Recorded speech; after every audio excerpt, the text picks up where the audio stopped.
With a logic that hasn't always been a feature of Pechakucha, we begin as we should, at the beginning. Peter Sergel is the godfather of the Hamilton Gardens Arts Festival.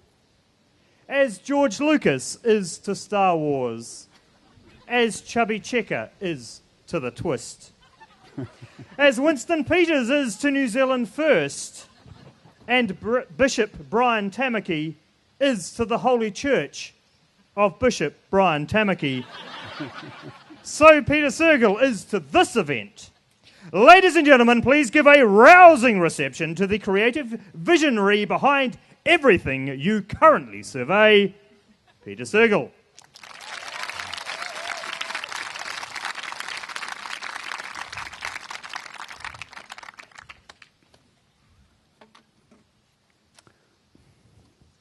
Okay.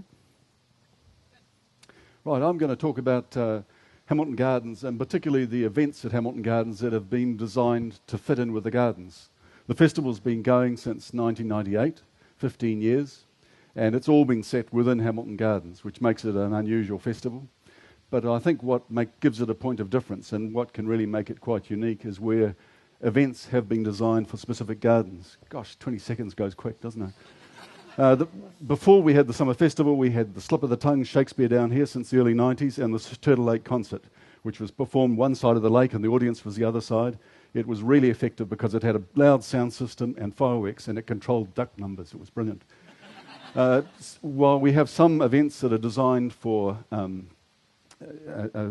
garden, we also have gardens designed for performance. Quite a lot of the gardens have been designed for that, particularly this 15th, 16th century Medici Italian court theatre. And it's been used for a whole lot of events. One of the most successful was Venturina. It's been there twice. And set in a Venetian square around a water well. It's worked really well. But it's had Romeo and Juliet. School groups have come down and done Romeo and Juliet there. And a couple of occasions, Romeo's tried to climb up the climbers, which wasn't wise. This is the American Modernist Garden, and this is last year's performance of Four Dogs and a Bone. But there have been a number of modern plays, American plays there. There have been quite a few jazz concerts. The end of each jazz concert, it seems that everyone ends up dancing in the pool. There's been displays of modern art. This is the late 19th century English flower garden in the sort of arts and crafts style. There's been a whole range of English style events in that. Morris dancing, some strange events with people with knotted handkerchiefs. A record there of 11 weddings in one day, not all at once. This is the 18th, 19th century European kitchen garden, you most of you all know about. And this is Mr. McGregor. Last year there was a performance of Peter Rabbit, where Peter Rabbit could actually pick the carrots. But there's also been displays of scarecrows, and that's now become a separate scarecrow festival. There's also a pumpkin festival.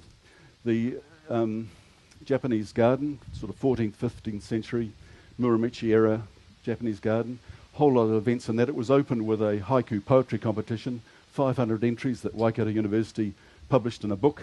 But there's also been Madame Butterfly, a whole lot of, there was a dance, Fluid Echoes, that was based on monks raking that gravel. We've had a number of events also in the Chinese garden.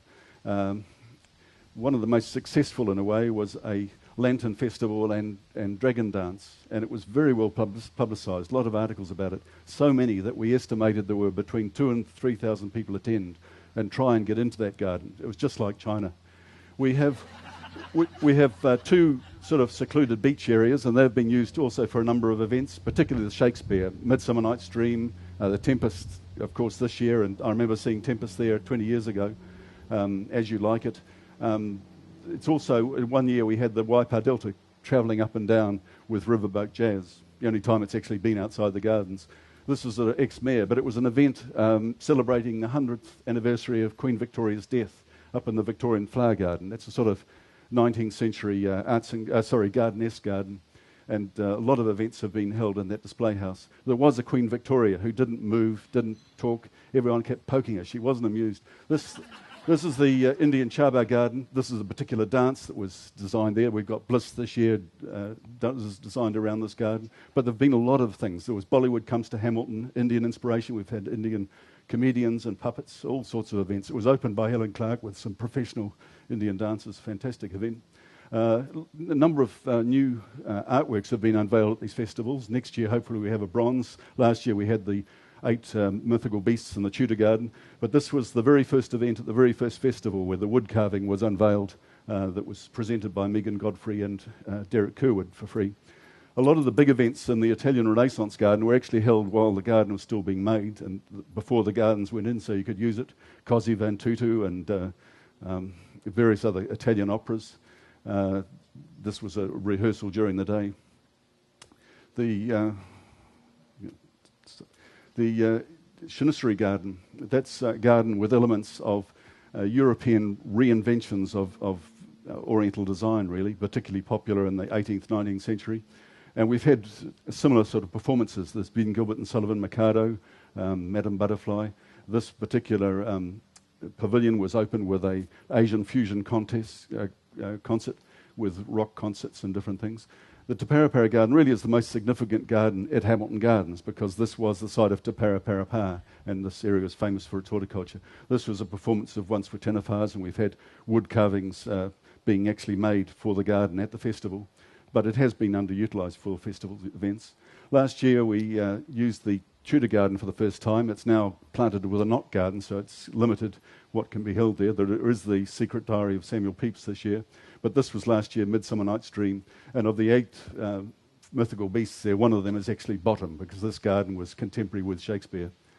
There's been a whole lot of other ideas that haven't happened at the festivals, and some of them just as well. One of the most terrifying movies is Black Sheep, some of you will know, and the proposal was to have that on the far side of the cemetery, so people went to and from the film, and as they came back, there were real sheep in the cemetery. And probably just as well it didn't occur. This other future gardens, Baroque Rococo Garden, really the ideal garden for classical concerts. This is modelled on Mad King Ludwig II, who did wonders for the Bavarian tourist industry by making all these castles and gardens. He also sponsored Wagner. This is a garden we're just starting. It's very bad print of the Surrealist Garden. Everything in it 5 times the normal size, with lawns that curl up at the corner and these giant topiary figures. So you can have performances there such as Monty Python's fish slapping dance and things like that. But a real opportunity for people who don't. Oh, that's my time. But hopefully more events that suit the gardens. Thanks.